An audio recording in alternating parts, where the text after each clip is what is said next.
What's remnant mean, if you guys know? What's it mean? Okay, remains. Usually we think of it in carpet, right? And you guys have bought carpet remnants, right? And they're always cheaper because they're the leftover. And it's like a little bit left on the roll, carpet remnants. For us vinyl people, I got fellow vinyl workers here with me. I work with these two guys here. And we do upholstery, and so we know all about remnants of vinyl rolls. The idea is a little bit left, a little group. And what the passage means is that God throughout history has always had a group of his own people. You remember the passage in Corinth, actually it's in Acts, and it's about when Paul goes to Corinth. God shows up to Paul in a dream or a vision, and what does he say to Paul? Anyone remember? Paul's afraid to preach because he's getting beat up, he's getting kicked out, and every time he preaches, he's getting persecuted, and God shows up and says, Paul, don't be afraid. Keep speaking, preach, and then he gives the answer why. Does anyone remember? Why? He says, I have many people in this city. Many people chosen by grace. All right, let's back up. You got an overview of 1 through 6. Let's back up now and dig in detail. All right, Abraham. I don't want to take anything for granted here, so go to Genesis real quick.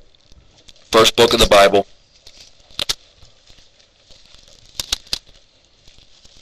If you guys you're already well, biblically literate, and you understand, this will be reviewed for you, but that's okay. The more you hear it, the more it'll get stuck in there, and the more you'll remember it, and you'll know where it is in the Scripture, and you can go there yourself. Genesis 11. We're going to move fast, because I'm assuming a lot of you already have this knowledge, but I know some of you don't for sure. So, Genesis 11, and we're going to start at verse 26. This is the first place this guy Abraham appears. And at this time his name is not Abraham, it's Abram.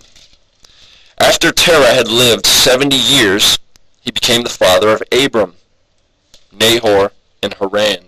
Those are Abraham's brothers.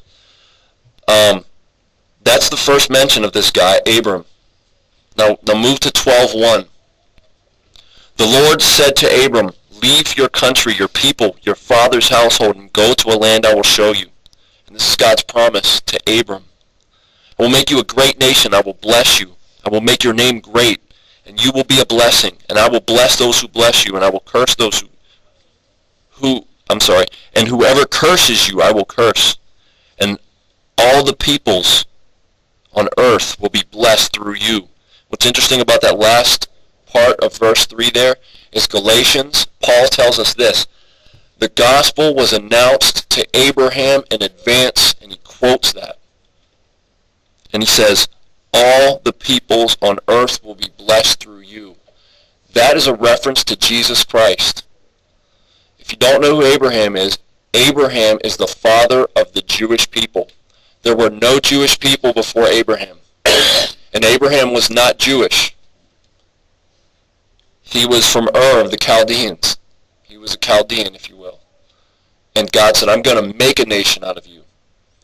And all the people that came out of Abraham, you guys know, Isaac was his son, Isaac, then Jacob had 12 sons, and who were the 12 sons? The 12 tribes of Israel, right? And remember, Jacob's name is changed to Israel. We're going to look at that passage in a minute. So that's where Abraham shows up. Genesis 11:26, and then God makes this promise to him for the first time in Genesis 12:2 and 3. And Abraham obeys, and he leaves. He leaves his country, and if you know anything about Abraham, he was extremely wealthy. Extremely. All kinds of herds, cattle, all kinds of servants. And so you can imagine, it wouldn't be like us picking up our, wife, kid, dog, and going. We're talking taking, multiple, massive amounts of animal livestock, and people, and just going.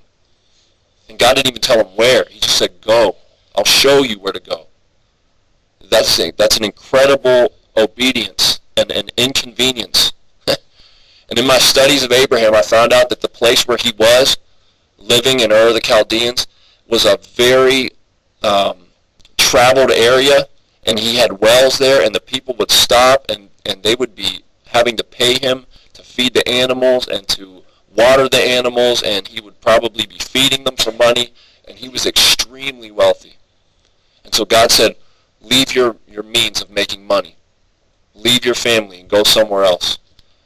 So it wasn't just that Abraham obeyed and left. He left a lot, and it was a great inconvenience and a tremendous inconvenience for him to go and to obey God. And that's why in Hebrews 11, Abraham is seen as the great father of faith. Also in Romans 4, he's the father of faith because he obeyed God and he listened. All right, here's the next place, Genesis 15. Verse 1, after this, the word of the Lord came to Abram in a vision. Do not be afraid, Abram. I am your shield, your very great reward. But Abram said, O sovereign Lord, what can you give me since I remain childless? And the one who will inherit my estate is Eliezer of Damascus. That was his servant. Abram said, you have given me no children, and so a servant in my household will be my heir. Then the word of the Lord came to him. This man will not be your heir, for a son coming from your own body will be your heir. He took him outside and said, look up at the heavens and count the stars, if indeed you can count them. Then he said, so shall your offspring be. Okay, so God appears to Abram, and what's amazing is we have God talking to a man, like literally just talking to him. Okay, and this happens multiple times with Abraham in his life.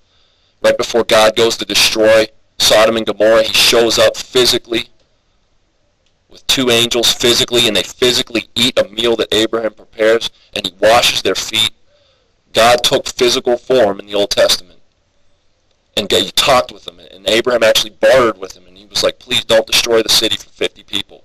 And remember, and he kept going down. He's like, don't be mad if I ask you again. And he got down to 5 people, and he said, if there's 5 people, will you destroy the city for the sake of the 5? And God said, no, I won't. And what's amazing is God couldn't find 5 people in Sodom and Gomorrah, and so you know what happened to them. Fire and brimstone, and the whole cities were destroyed, burned, all the people with it. Okay, so go outside, look at the stars. If you can count them, that's how many your descendants will be. He's talking about physical descendants, and these would be the Jewish people who we know today. You go to Squirrel Hill, Jewish people everywhere, physical descendants of Abraham. The New Testament, specifically in Galatians and in Romans 2 and 3, reveals to us, Romans 9, that spiritually this refers to Abraham's children as well, who are non-Jewish people who believe in Jesus. We are his children. And so this promise about children as multiple as the stars is about you if you are trusting in Jesus for the forgiveness of your sins. So you are here in Genesis 15. That's amazing. Okay? Read the book of Galatians. It's clear as day.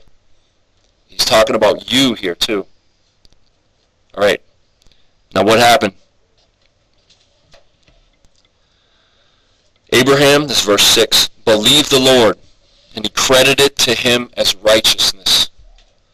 Romans 4 quotes this, and Paul is arguing from Romans 4 that Abraham is the father of all those who have faith.